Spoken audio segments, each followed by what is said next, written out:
How to stop Google Chrome from automatically opening new tabs. Does Chrome keep opening new tabs by itself?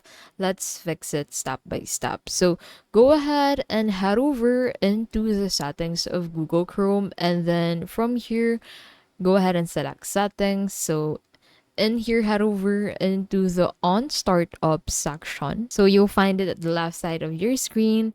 Now from here, go ahead and select open new tab page and remove any unwanted pages listed. Now make sure to disable extensions as well. So to do that, go ahead and enter Chrome/extensions, and that will take you into the extensions section.